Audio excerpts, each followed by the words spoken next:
poder. Bom dia, Rose, bom dia, Edmilson, bom dia a toda a audiência aí da Rádio Bandeirantes. Bom, vamos lá. Nós precisamos de aula hoje, porque você sabe, Wesley, que eu fui surpreendida. Eu recebi parte do meu imposto, do meu salário na época da Covid, em 2021, com a história lá do governo, né? Só que eu não peguei, a empresa não deu declaração, o Ministério da Economia não deu declaração, e eu fiz a minha declaração do imposto de renda normal. Esse ano eu descobri que eu caí na malha fina e tive que pagar imposto com multa, um monte de coisa. Então, nos conte tudo sobre o imposto de renda. O que mudou, o que tem de diferente esse ano? Bom, vamos lá. Alguns pontos importantes de mudança e que o contribuinte deve ficar atento também, né? Ontem encerrou o prazo para as empresas entregarem informe de rendimento de todos os trabalhadores, né, seletistas. Então, o primeiro passo é o contribuinte verificar se ele já recebeu o seu informe de rendimento, recolher toda a documentação, tanto da empresa como de bancos, né, quanto de móveis, imóveis que foram comprados, né, veículos, para fazer sua declaração de imposto de renda. Lembrando que o prazo para entrega dessa declaração, ele inicia em 15 de março e vai até dia 31 de maio, né? A Receita deu um prazo aí um pouco mais estendido do que em relação a outros anos. E quem deve declarar? Acho que essa é uma pergunta que acaba sempre vindo à tona, né? Quem teve rendimentos tributáveis acima de R$ 28.559,70 é obrigado a declarar seu imposto de renda.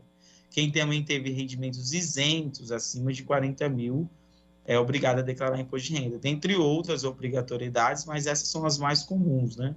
E você perguntou, Rose, o que mudou, né? Hoje, atualmente, a gente tem a declaração pré-preenchida e ela veio com algumas novidades. Alguns tipos de informações agora já consegue puxar automaticamente com essa declaração. E como incentivo, a Receita, ela colocou como ordem de prioridade, né, para quem vai ter restituição, sempre ali os idosos, as pessoas, né, que estão nesse grupo prioritário, que começa a ser restituído em 31 de maio, e depois vai entrar essas pessoas que usaram a declaração pré-preenchida, tá? Além disso, o contribuinte ele pode receber a sua restituição por meio do Pix, pela chave única, né, CPF, até então aceita, ou se ele gerar imposto a pagar, ele também pode pagar por meio do Pix. E lembrando que, como eu falei, o prazo é 31 de maio, e ele deve ser respeitado, porque senão o contribuinte fica sujeito a multa, né? No valor mínimo ali de R$ 165, podendo chegar até 20% do imposto. O Wesley, aquelas deduções com plano de saúde, com educação dos filhos, elas continuam as mesmas?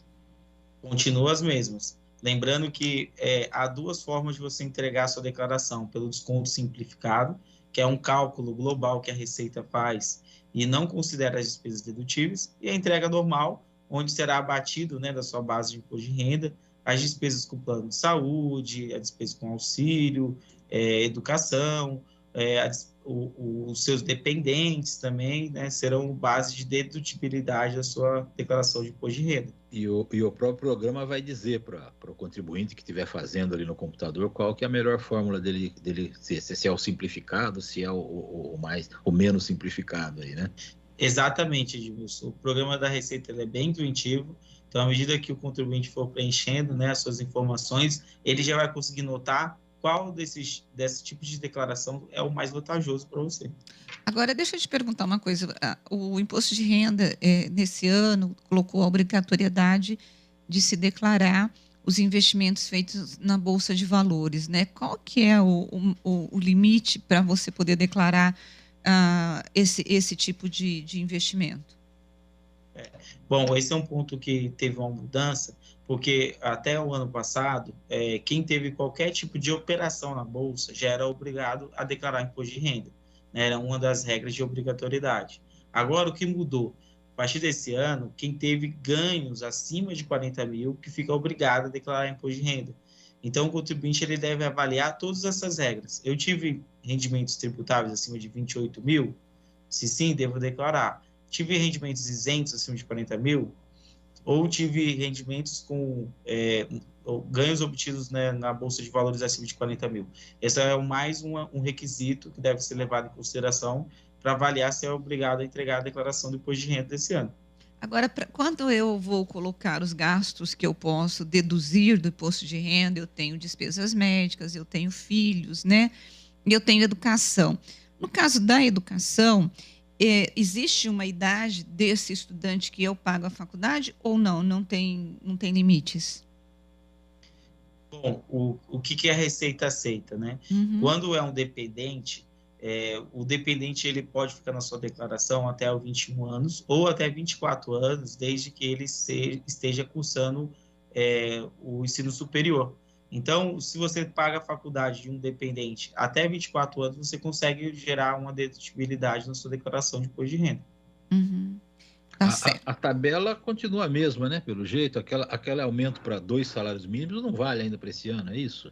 Edmilson, esse é um ponto importante que gera bastante dúvidas, né, provavelmente dos contribuintes, nossos ouvintes aqui.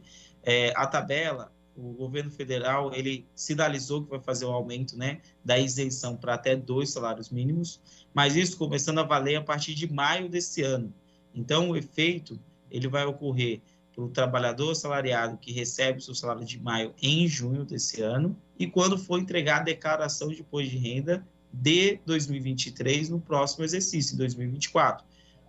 Por Agora, enquanto, para essa declaração do dia 15 a 31 de maio ainda não tem efeito. agora, quem caiu na malha fina, por exemplo, ano passado está enroscado, ele tem que continuar fazendo a declaração dele normalmente, né? Tem sim, Rose. Ele, além de entregar a declaração, é importante ele procurar uma assessoria, né, procurar um apoio de um profissional contábil para poder solucionar a sua pendência junto à Receita Federal. Tá certo. Edmilson, você tem mais perguntas?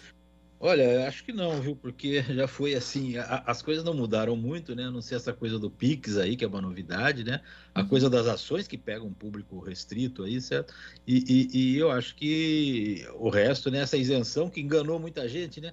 Porque o governo anunciou que a isenção vai subir acima dos 2 salários mínimos, mas para esse ano ainda continua valendo aqueles R$ 1.903,38 para isenção, né? Então é só para o ano que vem. Mas é isso, se o Wesley tiver mais alguma informação que ele acha que seja de esclarecimento para o ouvinte aí, pode ficar à vontade. Eu acho que o importante para os nossos ouvintes é já ir começando a se preparar para a entrega da sua declaração de imposto de renda. Porque a gente sabe que muitos, né, dos contribuintes deixam por último momento, acaba sobrecarregando a receita, alguns deles acabam não conseguindo entregar, sendo penalizados aí com multa. Então, contribuinte que está nos ouvindo, se puder já recolher toda a documentação e começar a fazer o preenchimento da sua declaração, terá melhor êxito aí e também fica na frente na fila de restituição, né? Em caso de Você acha restituição. que mesmo com o aumento aí do prazo, né, para 31 de maio, vai ter muita gente que vai deixar para o último dia?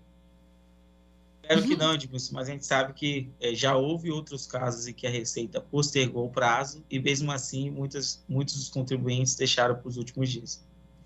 Olha, Wesley, muito obrigada pelas suas explicações. Uma boa quarta-feira para você. Eu que agradeço, uma ótima quarta a todos aí. Muito obrigada. Bom, Edmilson, nós dois aqui vamos continuar e nós vamos falar, obviamente,